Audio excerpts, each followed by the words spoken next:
وہ جو کل کہہ رہے تھے ہمارے دوست رشید صافی صاحب، ہمارے پاس آپشنز ہیں، مطلب گداگری کے ہمارے پاس آپشنز ہیں، اس کے پاس جائیں اور اس کے پاس جائیں، اور ہمارے پاس ہے کیا، ہم نے کر کیا دیا ہے؟ اور اگر خراب تھے، ایک بات نہ بھولیے، یہ جو 14-15 ماہ کا جو ریکارڈ ہے یار، یہ کس سنہری حروف سے ہم لکھیں؟ لیکن دہشت گردی کا جو ناسور ہم نے بھگتا ہے اور ہم بھگت رہے ہیں، یہ تو ہم نے پرائی جنگ، امریکہ کی جنگ لڑی نا، امریکہ کے لیے ہم نے سب کچھ کیا، اور آج امریکہ مودی کی زبان بول رہا ہے، تو پاکستان پر اچانک انتہا پسندوں کے خلاف یہ کارروائی کا دباؤ، اس کے مقاصد کیا ہیں سلمان صاحب؟ دیکھیں مریم، اس کی ٹائمنگ بڑی امپورٹنٹ ہے. میں پوچھنا چاہتا ہوں کہ یہ کراس بارڈر ٹیررزم جس کی بات ہو رہی ہے، پچھلے چند ماہ کے اندر کوئی بڑا واقعہ ہوا ہو؟ اگر کوئی واقعہ تو آپ اسے کوٹ کریں، اور ضرورت کیوں پیش آئی؟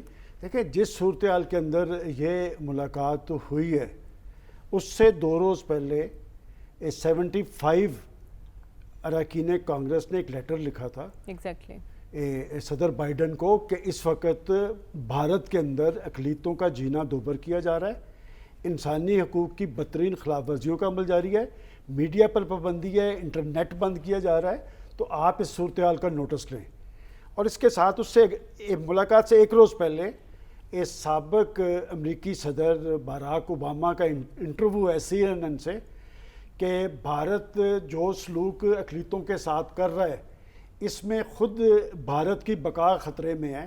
اور جس وقت جس ملاقات کو ہم اتنی امپورٹنس دے رہے ہیں کہ وہاں پر انہوں نے ایک اعلامیہ جاری کیا، تو میرا خیال BBC اور CNN کی رپورٹس میں دیکھ رہا تھا کہ جس وقت یہ ملاقات جاری تھی تو وائٹ ہاؤس کے ارد گرد مظاہرے ہو رہے تھے اور قاتل مودی کے نعرے لگ رہے تھے.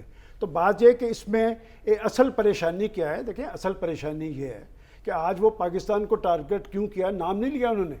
ان کے لیے خطرہ ہے چین، اور چین ایک عالمی سطح پہ ایک مضبوط ہوتی معیشت ہے، اور خود امریکی معیشت جو ہے وہ ڈاماڈول ہے، بینک ان کے دیوالیہ ہو رہے ہیں، اور وہ اس خطے کے اندر چین کے خلاف انڈیا کو مضبوط کرنا چاہتا ہے. اور انڈیا کی مضبوطی کے لیے وہ جو اقدامات کر رہا ہے، کیا وہ اس کے لیے دیرپا ہوں گے؟ اور یہ کہ کیا وہ جو اعلی کار انڈیا کو بنانا چاہتا ہے، انڈیا اس خطے کے اندر اس کے اعلی کار کے طور پہ کوئی رول ادا کرے گا؟ ایک بات جو کی گئی ہے بالکل درست ہے کہ اصل چیز جو ہے وہ تو معاشی صورتحال ہے، اور جس کیفیت سے ہم آج گزر رہے ہیں اس پہ کیا کبھی کسی نے سنجیدگی سے سوچا ہے؟ یہ بات درست کہی گئی ہے کہ ہم تو امریکی اعلی کار بنے رہے، اور دہشت گردی کی جنگ میں فرنٹ لائن کنٹری ہمیں بنایا گیا، اور ہم نے کوئی 60-70 ہزار لوگ ہمارے شہید ہو گئے، $150 ارب ہمارا انفراسٹرکچر تباہ کر دیا گیا. اور اس نے وزن کس کے ساتھ ڈالا؟ انڈیا کے ساتھ. اس کی اپنی اہمیت اور حیثیت کیا تھی کہ وہ افغانستان کے پتھر چاٹ کے اسے واپس جانا پڑا، اور وہ ملبہ بھی وہ پاکستان پر ڈال رہا ہے کہ 2 سال پہلے جس عظیمت سے، جس رسوائی سے اسے وہاں سے جانا پڑا. دیکھیں، ایک اچھی بات جو ہو رہی ہے اس ساری کیفیت میں، اس نے جو پاکستان، میں تو اس میں اس لیے پریشان نہیں، اس کا پرابلم پاکستان نہیں ہے، اسے یہ پتا ہے کہ پاکستان ساتھ کھڑا ہے، پاکستان بنیاد بنا ہے. اس ساری کیفیت میں ہم لوگ نا اصل میں اپنے آپ کو، ہم بڑے انفیریٹی کمپلیکس کا شکار ہیں. یہ بات تو خارجہ آفس کیا کرتا تھا کہ اس خطے کے فیصلے جو ہیں اس خطے میں ہونے چاہیے، اور پاکستان نے اس میں ایک بنیادی رول ادا کیا ہے. پریشانی یہ ہے کہ اس خطے کے اندر چین اور روس بھی آپس میں کھڑے ہیں اپنے مفادات کے لیے، ایران، ترکی اور پاکستان بھی مفادات کے لیے کھڑے ہیں، اور اس خطے سے فارغ کون ہونے جا رہا ہے؟ دیکھیں، وہ IMF کا جو ایجنڈے کی بات ہو رہی ہے، کوئی بات تو ہے نا جو شرائط سامنے نہیں تھی آ رہی، کوئی پریشر تو پاکستان کو دے رہا تھا نا. اس لیے دے رہا تھا کہ پاکستان بھی ہمارے ہاتھ سے نکل رہا ہے. میں سمجھتا ہوں کہ جس طرح امریکہ اپنے مفادات کے تابع کبھی پاکستان کے ساتھ ہوتا ہے، کبھی انڈیا کے ساتھ کھڑا ہوتا ہے، کاش ہم بھی اپنے ساتھ کھڑے ہوں، اور جس دن ہم اپنے ساتھ کھڑے ہوں گے پاکستان کی معیشت بھی سدھرے گی، ہم سنجیدگی بھی اختیار کر لیں گے. ٹھیک ہے ڈاکٹر صاحب، آپ کے مطابق یہ اعلامیہ کیا پیغام دے رہے ہیں؟ ایشیا میں نئی سرد جنگ کا پیش خیمہ تو نہیں، اور کیا ایسا ہے کہ مسئلہ امریکہ کا چین ہے اور ٹارگٹ ہم ہیں؟ دیکھیے، اس ساری خبر پہ تبصرے کے 2 طریقے ہیں. ایک طریقہ یہ ہے کہ آپ ایک قوم پرستانہ انداز میں جو ہے تنقید کر دیں، جس طرح آپ کا انٹروڈکشن تھا، اور دوسرا یہ ہے کہ آپ بین الاقوامی پولیٹکس کے ڈائنمکس کے حوالے سے اس دورے کو سمجھنے کی کوشش کریں. دیکھیے، اس اعلانیے میں جو پاکستان کے متعلق بات آئی ہے وہ اس وقت تک ممکن نہیں ہے جب تک کہ امریکہ کی کنسنٹ اس میں شامل نہ ہو. تو سوال یہ پیدا ہوتا ہے کہ امریکہ نے اس بات سے کیوں ایگری کیا کہ اب اس سٹیج پہ اس کو ڈالا جائے. ہاں ماضی میں اگر آپ چلے جائیں جس دور میں ہم امریکہ کے ساتھ مل کے وار آن ٹیررزم لڑ رہے تھے، وقتاً فوقتاً پاکستان پہ یہی الزام لگتا تھا اور ڈوئل پالیسی کا الزام لگتا تھا کہ القاعدہ کے لیے تو پاکستان تیار تھا کارروائی کرنے کے لیے، لیکن طالبان کے خلاف کارروائی نہیں کرتا. یہ ایک ریپیٹڈ الزام تھا پاکستان پہ جو ہے وہ لگتا رہا ہے. تو پاکستان میں غور کرنے کی جو بات ہے کہ کیا وجہ ہے کہ مودی کے بارے میں جو بھی باتیں کہی گئی ہیں ان کے اس کے حیثیت کے بارے میں، ذاتی حیثیت کے بارے میں، جو کچھ اس نے ماضی میں کیا، اس کے باوجود اس کو بین الاقوامی سطح پہ احترام ملتا ہے. G20 میں وہ موجود ہے، بعض دفعہ G7 میں ایز اے گیسٹ بلایا جاتا ہے، لیکن G7 کا ممبر نہیں ہے انڈیا. اور جو ایگریمنٹس ہیں 4 پاور ایگریمنٹ ہے اس میں وہ موجود ہے. یورپ کے اندر آپ جائیے اور دیکھیے اس کا ہے.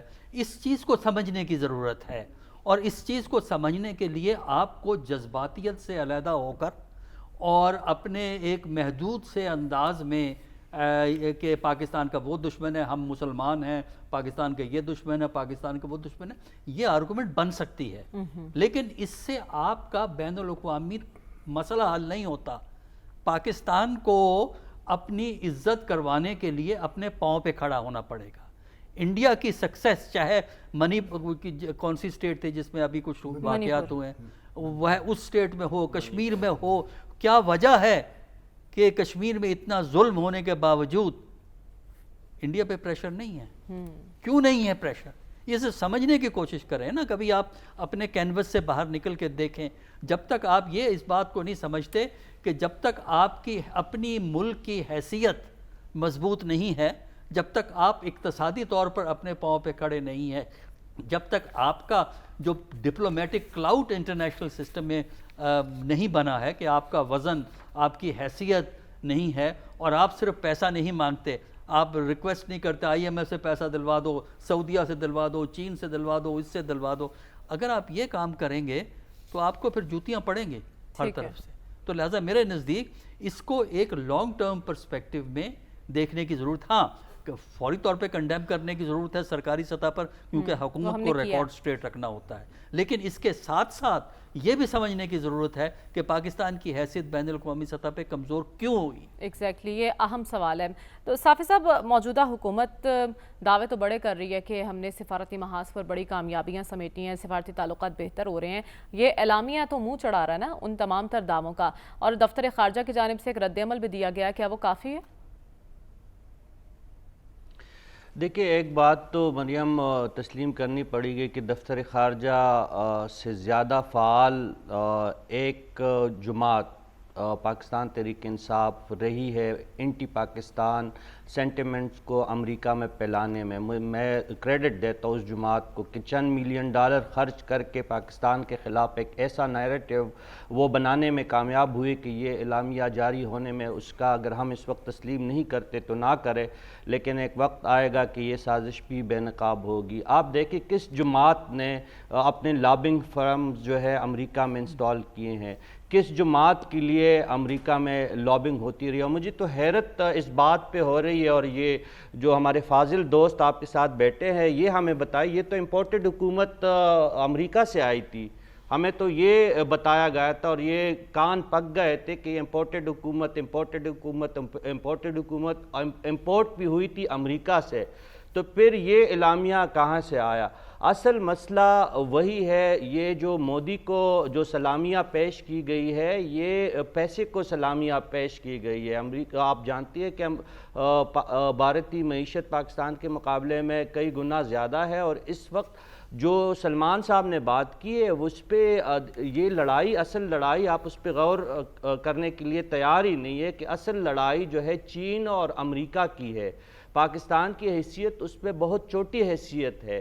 آپ جہاں پہ بھی اس بات کو لے کے جائیں گے لڑائی گھوم پھر کے وہاں پہ جائے گی، یعنی امریکہ اور چین کی جو معاشی جنگ ہے اس میں پاکستان مارا جا رہا ہے اور انڈیا اس سے فائدہ اٹھا رہا ہے اپنی سفارتی اس طاقت کے ذریعے، اپنی معاشی طاقت کے ذریعے، اپنے ٹیکنالوجی کے اس میں بے شک انہوں نے بہت زیادہ ترقی کی اور پاکستان کو بھی کرنا چاہیے، ان کمزوریوں کو ہم مانتے ہیں، لیکن جب آپ کا سیٹنگ پرائم منسٹر جیب سے کوئی بھی ایک فرضی کاغذ نکال کے اور ایک دنیا کی ایک بڑی طاقت پہ سائفر کے ذریعے حکومت ہٹانے کا الزام لگائے گا اور کچھ ہی دنوں بعد جب حکومت سے نکلتے ہیں اور پھر فرماتے کہ نہیں یہ تو میں نے ویسی ایک بات کر دی تھی، ایک بیانیہ بنانے کے لیے سب کچھ کیا گیا تھا، تو اس ملک سے آپ کیا توقع رکھیں گے؟ وہ آپ کو پھول پیش کریں گے، وہ ڈالر آپ کو پیش کریں گے، کیا کریں گے؟ انہوں نے تو یہی کرنا تھا جو اس دن بائیڈن اور مودی کی ملاقات کے بعد جو اعلامیہ جاری ہوا۔ چین اور امریکہ کے اور بھی بہت سارے مسئلے ہیں اور اس میں پاکستان کی حیثیت اس لیے اہم ہے کہ پاکستان چین کے ساتھ غیر متزلزل انداز میں کھڑا ہے اور چین بھی پاکستان کے ساتھ ہر آڑے وقت میں موجود رہتا ہے، اور اب جب پاکستان روس کی طرف جانے لگا ہے اور سعودی عرب نے جو چین اور ایران کی جو صلح میں جو کردار ایران اور سعودی عرب نے کا صلح میں جو چین نے کردار ادا کیا وہ بھی ایک اہم پیش رفت ہے، تو یہ CPEC belt and road initiative یہ لڑائی اس کی ہے اور اس وقت جو ہے بھارت اس کا فائدہ اٹھا رہا ہے اور امریکی جو ہے کیمپ میں وہ مکمل طور پہ داخل ہے۔ ٹھیک ہے، لیکن اس تمام تر صورتحال میں ایک حقیقت یہ بھی ہے کہ ہم نے اپنی قومی زندگی کا بیشتر حصہ ایک بے تعلق رشتے پہ صرف کر دیا ہے، تو ایاز صاحب آپ کو نہیں لگتا کہ اب ہماری خارجہ پالیسی کی سمت میں بہتری آنی چاہیے؟ اب ہمیں مغرب کے بجائے مشرق کی طرف دیکھنے کی ضرورت ہے؟ نہیں، کیا مطلب آپ مغرب جو ہے وہ اس کائنات کا یا پلانٹ کا حصہ نہیں ہے؟ یہ کون سی حکمت عملی ہوئی کہ آپ یہاں سے کر دیں وہاں سے کر دیں؟ آج وہ آپ کے ایکسپورٹس بند کر دیں تو یہ آپ کا فیصل آباد سے لے کے چنیوٹ اور کراچی تک کیا حشر ہوگا؟ یہاں سے سارے لوگ آپ کے باہر جاتے ہیں، وہاں کہاں جاتے ہیں؟ روس جاتے ہیں سارے کے سارے، جو وہ سمندروں میں اور ایسے کر کے، یہ کوئی ایسی بات نہیں ہے۔ جو ہمیں ہمیں جو سوال پوچھنے چاہیے، جو آئینے میں اپنی شکل دیکھنی چاہیے، وہ تو ہم کرتے نہیں، ہم پتہ نہیں کن کن باتوں میں لگے رہتے ہیں۔ یہ جو ہم پہ ٹیررزم کا لیبل لگا اور جو انڈیا نے ایکسپلائٹ کیا اور ہم نے اسے موقع دیا، کیا یہاں پہ جہادی بیک گراؤنڈ ہماری داخلی اور بیرونی پالیسی کا حصہ نہیں رہی؟ وہ ہم تو فخر کرتے تھے۔ یہ جو سارے آپ نے مدرسے کھولے، یہ جو ساری ہماری مذہبی جماعتیں ہیں اور یہ سارے لو و لشکر آپ نے جو تیار کیے، ان سے حضرت سے پوچھیں نا، ان کی جماعتیں جو ہیں اس میں وہ لفظ نہیں ہیں۔ لیڈر ان کے نہیں کبھی گئے، پیروکار گئے ہیں، لیڈروں نے اپنی اولاد کو وہاں جہاد میں کبھی نہیں بھیجا، ان کو تو امریکہ بھیجا ہے، جو بڑے بڑے زعماء ہیں ساروں کے سارے وہاں بھیجے۔ یہ کرتے رہے آپ 20 30 40 سال سے اب کرتے رہے۔ کوئٹہ شورا کہاں بیٹھتا تھا؟ چکوال میں یا وہ ہریانہ میں تو نہیں بیٹھتا تھا، کوئٹہ میں بیٹھتا تھا۔ وہ سارے کے سارے جو ہیں ان کو آپ نے دیا، اور ہم نے کہا اس سوچ پہ مفروضہ یہ تھا کہ ان کو ہم یہ کریں گے تو آئندہ یہ ہمارے کام آئیں گے۔ آج وہ کام آ رہے ہیں، مطلب کس بھول بھلیوں سے آپ نے معاشرے کو بگاڑ دیا ہے ان جہادوں میں، نام نہاد جہادوں میں گھس گھس کے اور اس کا وہ اعلی کار بن کے۔ لیکن یہاں کوئی بات سننے کو تیار تھا؟ ضیاء الحق سے لے کے آج تک کسی نہ کسی شکل میں یہاں تنظیمیں رہی ہیں، سب کچھ ہے، ہم نے اپنا بیڑا غرق کر لیا ہے۔ چلیں ٹھیک ہے، وہ بھی کرتے اور باقی کچھ کام تو کرتے نا۔ ملک کا بیڑا غرق بھی کرنا ہے اور یہ اپنی جو ہے اپنی سمجھداریاں کرنی ہیں۔ یہ جو آج پچھلی جو یہاں پہ قیادتیں رہی ہیں، ان سے صرف یہ سوال پوچھ لیا جائے کہ یہ جو 20 سال 16 سال جو وہاں پہ افغانستان میں لڑائی رہی، یہ جو آپ اندرون ایک سپورٹ کرتے رہے، آپ ہمیں صرف سمجھا دیں کہ آپ نے یہ کیوں کیا۔ کوئی جواب نہیں ہو، اپنی ہی غلطیاں تھیں جن کا خمیازہ ہم بھگتتے رہے۔ اب کیا کرنے کی ضرورت ہے سلمان صاحب؟ دیکھیں، ایک امریکی سیکریٹری آف اسٹیٹ تھے ہنری کسنجر، انہوں نے کہا تھا کہ ہمارا کوئی دوست اور دشمن مستقل نہیں ہوتا، ہم اپنے مفادات دیکھتے ہیں، جو جہاں پر فٹ آتا ہے ہم اس کے ساتھ کھڑے ہو جاتے ہیں۔ یہ جو مدرسوں اور ان کی بات کی جا رہی ہے، یہ پاکستان کے شہری ہیں اور اگر کوئی پالیسی تھی تو اس وقت کی ریاست کی پالیسی تھی. اور بعض یہ جو طالبان کی بات کی جا رہی ہے، اسی پروگرام کے اندر یہی شرکاء بیٹھے ہوتے تھے جو بیٹھ کے کہتے تھے کہ حل یہی ہے کہ وہاں کے مقامی لوگوں کو وہاں پر حکومت دی جائے. اور پھر انہیں حکومت ملی. تو افغانستان کوئی اشرف غنی کا افغانستان تو نہیں ہے، وہ طالبان کا افغانستان ہے. ڈالر بھی ہمارے ساتھ بہتر ہے، چیزیں بھی بہتر ہے، مہنگائی تو بات ہے وہاں پر انہوں نے کنٹرول کر کے دکھا دیا نا. یہاں کنٹرول کیوں نہیں ہوتا؟ اس لیے کہ ہم کھاتے یہاں کے ہیں، رہتے یہاں پہ ہیں، لیکن مفادات ہم بڑی دور تک دیکھتے ہیں. اصل میں وہ جو ابھی رشید صافی صاحب نے بھی بات کیا، یہ گیم تو ہے بڑی، اور اس میں جو امریکہ سے ڈالرز، امریکہ اور چین میں فرق بنیادی کیا ہے؟ چین آپ کو ڈالر نہیں دیتا ہے، چین آپ کو پروجیکٹس دیتا ہے، پروجیکٹس میں آپ کو تعاون کرتا ہے. سی پیک میں اس نے آپ کے ساتھ کھڑا ہوا ہے. اور آج پاکستان کے اندر یہ جو لائٹس جل رہی ہیں نا، ہم نے تو اپنا بیڑا غرق کیا تھا. ان کے تو ہم نام نہیں لیتے، ضیاء اللہ کا نام لیتے، مشرف کا نام نہیں لیتے. کہ بیڑا غرق کن کے دور میں ہوا کہ ایک ٹیلی فون کال پہ جناب اپنی ساری پالیسیاں، اور پھر ڈکٹیٹرز، ان کو بڑے راز آتے ہیں، پولیٹیشن نہیں، ڈکٹیٹرز راز آتے ہیں. اور پھر وہ امریکہ کہتا ہے کہ ہم پاکستان کو جنرل مشرف کے اندر سے دیکھتے ہیں، اس لیے کہ وہ ان کو رزلٹس دیتے ہیں. بات یہ کہ یہ بات درست ہے کہ آج اگر مودی ان کے اندر فٹ ہو رہا ہے تو وہ مالی اعتبار سے ہم سے بہتر ہے. ہم کیوں آگے نہیں گئے؟ بات یہ کہ اگر ہم نے آگے کی طرف جانا ہے تو پھر پاکستان کے اندر یکسوئی اور سنجیدگی ہونی چاہیے نا. یہ بات تو درست کی گئی ہے کہ جی کس شخص نے امریکہ کو یہ باور کروانے کی کوشش کی کہ آپ وہاں سے بیٹھ کے سازش کر رہے تھے. انہوں نے سائفر کا تو ذکر کیا، اس ٹیلی فون کال کا ذکر نہیں کیا جو آج بھی ریکارڈ پہ ہے سوشل میڈیا. امریکہ کا نام نہیں لینا، ہم نے کھیلنا ہے. وہ کھیلنا کس سے ہے؟ ملک سے کھیلنا ہے، قوم سے کھیلنا ہے، ریاستی اداروں سے کھیلنا ہے. اور آپ نے کھیلا ہے، آپ نے 9 مئی کو کھیل کے دکھایا ہے کہ ہم کس کے مفادات کے تابع تھے. جب تک ہماری لیڈرشپ سنجیدہ نہیں ہوگی ایشوز کے حوالے سے، اور پاکستانیت کا ان کے اندر شائبہ نہیں ہوگا، یہ صورتحال طاری رہے گی. اور پاکستان کے لوگوں کو اس صورتحال کا نوٹس لینا چاہیے. ٹھیک ہے، اندرونی طور پر تو ابھی ہم مستحکم نہیں ہے ڈاکٹر صاحب، تو بیرونی محاذ پر اب معاملات کو کیسے چلانا ہوگا ہمیں؟ دیکھیے، پاکستان کے لیے لازم ہے کہ یہ جو اونچے اونچے خیال ہوتے ہیں کہ ہم بین الاقوامی سطح پہ یہ کر دیں گے وہ کر دیں گے، ان کو چھوڑ کے اندرونی طور پر توجہ دینے کی ضرورت ہے. پاکستان کی جو کمزوری ہے وہ اندرونی ہے. اور آج کے دور میں، بین الاقوامی دور میں، اگر کسی ملک کے اندرونی سیاسی حالات درست نہ ہوں، سیاسی خلفشار ہو، سیاسی انتشار ہو، سیاسی خوف کی فضا ہو اور سیاسی ہم آہنگی نہ ہو، تو وہ ملک ترقی نہیں کرتا.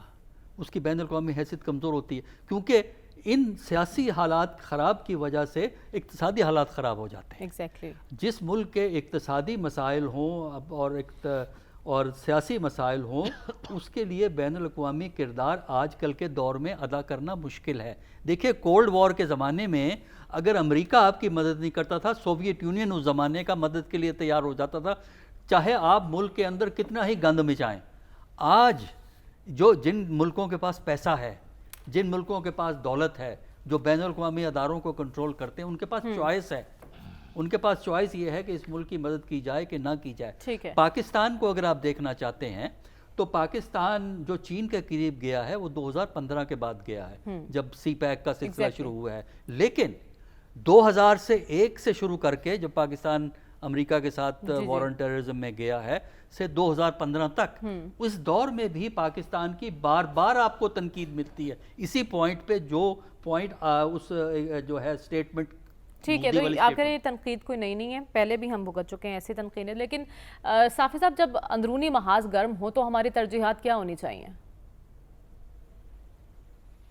دیکھیے، ہمارا اندرونی محاذ تو کبھی سرد نہیں رہا ہے، یہاں پہ تو گرمی چلتی رہتی ہے، اور ویسے بھی آج کل کا موسم بھی بہت زیادہ گرم ہے. لیکن ہم جس پہ آپ کا مین جو موضوع ہے، اعلامیہ جو جاری ہوا ہے امریکہ سے، اس پہ اگر میں دوبارہ آؤں اور اس پہ بات کروں، دیکھیں ہم معاملے کو دوسری طرف لے کے گئے. امریکہ نے اس وقت جو اعلامیہ جاری کیا ہے مودی کے موجودگی میں، تو اس میں یہ باقی چیزیں جو ہم طالبان کی ذکر کر رہے ہیں، افغانستان کی ذکر کر رہے ہیں، یا پاکستان کے اندرونی طور پہ یہاں پہ جو انتہا پسندی اور یہاں پہ شدت پسندی ہے، وہ اس پہ دوسرے انداز میں ذکر کیا گیا. انہوں نے صرف انڈین مفاد کو مد نظر رکھتے ہوئے یہ اعلامیہ جاری کیا ہے. کیا اس میں افغانستان کا انہوں نے کہا ہے کہ ریکنسٹرکشن کا کیا ہوگا؟ اور کیا امریکہ بھول گیا کہ جب فال آف کابل ہوا تو کس طریقے سے پاکستانی مدد کے بغیر یہ ممکن تھا کہ وہاں سے نیٹو افواج نکلتی؟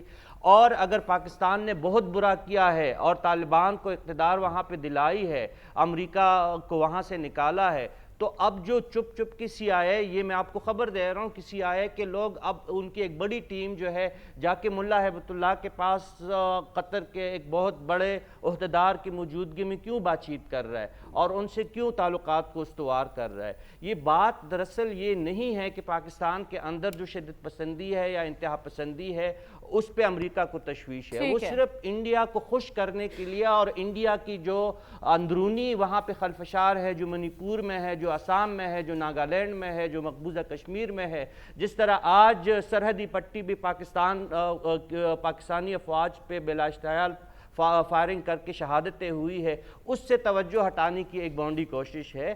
تو ہمیں ان چیزوں کو سمجھنا چاہیے، دیکھنا چاہیے. چمن کا جو ذکر کیا گیا یا چمن شورا کا تو اور مذہبی مدرسوں کا جو ذکر کیا گیا، اس تو ساری ہر صورتحال بندہ میں ہمیں لارنس خود کو کالج مستحکم نہیں کرنے جا کی سکتا. ضرورت پر زور دینا چاہیے اور ہمیں پروگرام میں آگے بڑھنا ہے. بریک کا کہا جا رہا ہے، وقت کم ہے. نون لیگ اور پیپلز پارٹی کی سیاست پر ہمیں بات کرنی ہے اس بریک کے بعد. سٹے ود اس.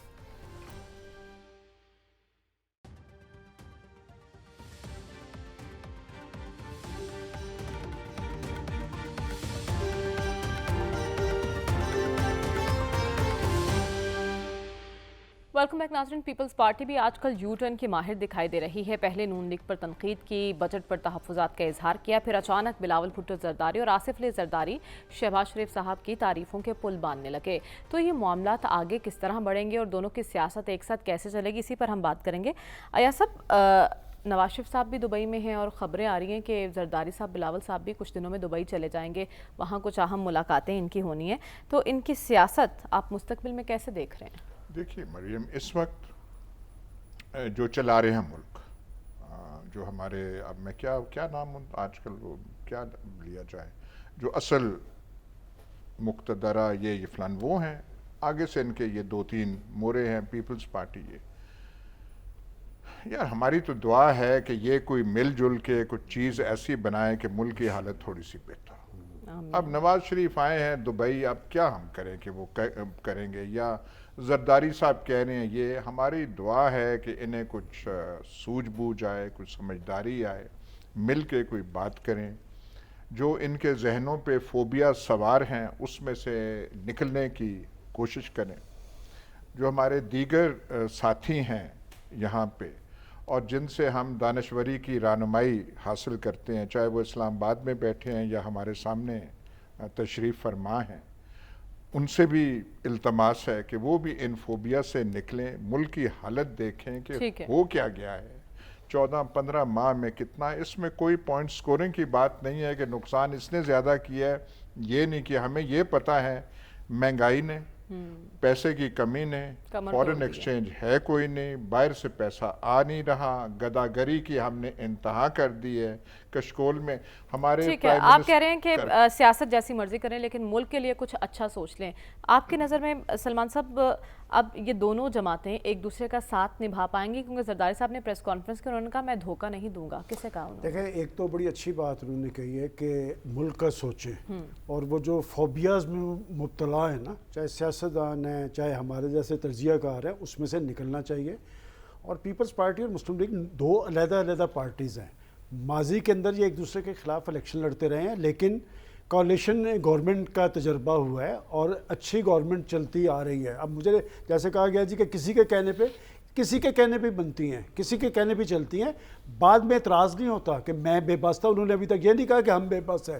اور بات یہ کہ اگر ملک کو آگے کی طرف لے جانا ہے تو فیصلے 2 پارٹیز کے نہیں ہوں گے. معاشی بہتری کے لیے اور ملک کو آگے لے جانے کے لیے پھر تمام پارٹیز کو بٹھانا پڑے گا، اور معاشی ایجنڈے پہ بات کرنے کے ساتھ انتخابات کے نتیجے میں آگے کی طرف چلنا پڑے گا. اور ایک بات جو نظر آ رہی ہے دیکھیں یہ کوalition گورنمنٹ کا تجربہ اب تک کہیں نہیں ہے، آگے بھی کسی کو سولو پرواز کی اجازت نہیں ہوگی، اچھا۔ اس لیے کہ سولو پرواز میں معاملات بگڑتے ہیں، سمرتے کم ہیں، سیٹ اور جیسے ایڈجسٹمنٹ آپ نے ہو کہا سکتی کہ ہے۔ شہباز شریف صاحب کی اب وہ تعریفیں کرتے نظر آ رہے ہیں، آپ کو یاد ہے میں نے بجٹ سے ایک ہفتہ پہلے کیا کہا تھا آپ کو کہ ابھی یہ لڑتے نظر آئیں گے بجٹ کے بعد، اور پھر اکٹھے بیٹھ کے بجٹ پاس ہو جائے گا، آگے بھی معاملات اسی طرح چلیں گے، اور آگے بھی جو بنے گی حکومت انتخابات کے نتیجے میں وہ کوalition گورنمنٹ ہوگی کسی ایک پارٹی کی۔ اچھا، یہ آپ انفارمیشن دے رہے ہیں اور بڑی خبر دے رہے ہیں۔ خیر ڈاکٹر صاحب سے بھی جاننا ہے کہ نون لیگ اور پیپلز پارٹی کی سیاسی یاری کب تک چلتی ہے؟ اس بریک کے بعد اسٹے ود اس۔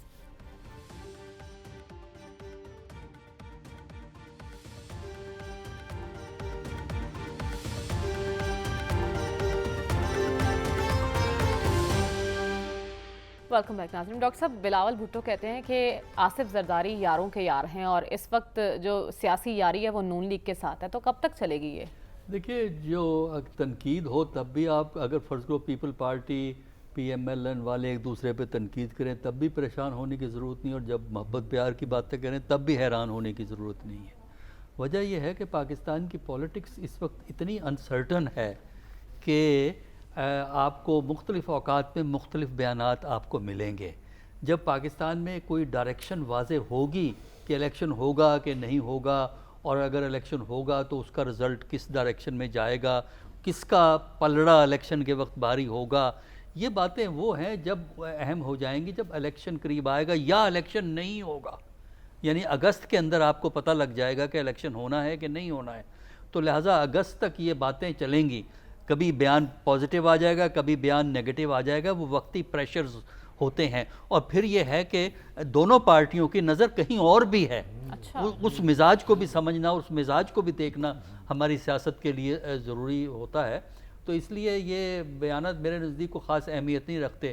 زرداری صاحب مل لیں گے تو فرق نہیں پڑتا، ملنے کا اگر وہ وہاں دبئی میں ملاقات بھی ہو جائے، کچھ طے بھی ہو جائے، تو اس کا مطلب یہ نہیں ہے کہ اگست میں جو فیصلے ہوں گے اس کے بعد وہی اسی پہ قائم رہیں گے جو کہ دبئی میں فیصلے ہوں گے، ٹھیک ہے، تو فیصلے آپ کی بدلتے نظر رہیں میں گے۔ ان بیانات کی کوئی اہمیت نہیں ہے، لیکن صافی صاحب پریشان ہونے کی ضرورت کب ہے؟ جب یہ دونوں جماعتیں ایک دوسرے پر تنقید کریں، یا پھر یہ جب دونوں ایک دوسرے کی تعریف کریں؟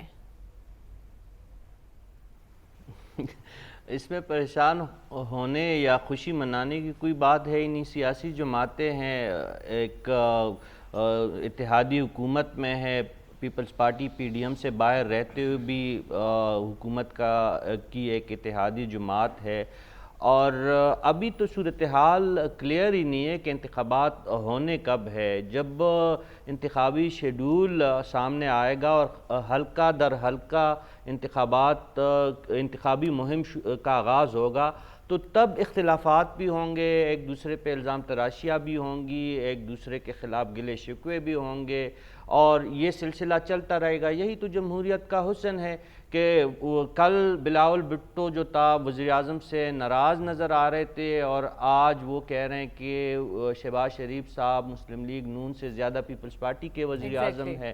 یہی تو ہم چاہتے تھے ایک دوسرے جماعت سے بھی، کہ وہ بھی اسی سیاسی اور جمہوری دائرے میں شامل ہو، جو ان کو اچھا لگے ان کو اچھا کہے، جو ان کو برا لگے ان کو برا کہے۔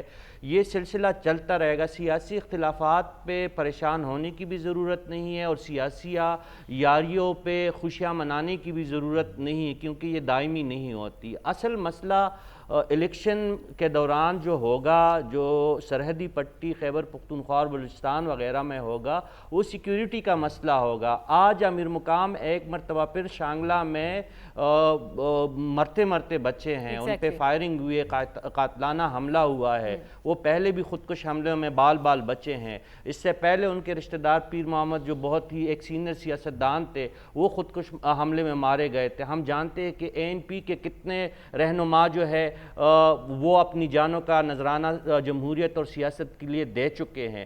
ہمیں ڈر اس خطے میں اس بات کا ہے، آپ جانتی ہے کہ تحریک طالبان نے اعلامیہ جاری کر دیا تھا جنوری میں ہی اور پیپلز پارٹی اور مسلم لیگ نون کو اپنا دشمن نمبر 1 قرار دیا ہے. اس میں اصل چیلنجز جو آپ کو درپیش ہوں گے انتخابی مہم کے دوران اور یہ جو آنے والے دن ہے جب تک ہم انتخابات میں نہیں جاتے، وہ سیکیورٹی کے مسائل ہے. وہ سیکیورٹی مسائل جو ہے لیکن وہ اس بات کو ان کی ہمیں سیاست کی دیکھنا ہو ہو. رہی تھی. یہی جمہوریت کا حسن ہے، لاکھ اختلافات ہوں لیکن سیاسی رویوں کو ترک نہیں کرنا چاہیے. آج کے پروگرام سے ہمیں اجازت دیجیے، آپ سے انشاءاللہ کل ملاقات ہوگی. اللہ حافظ.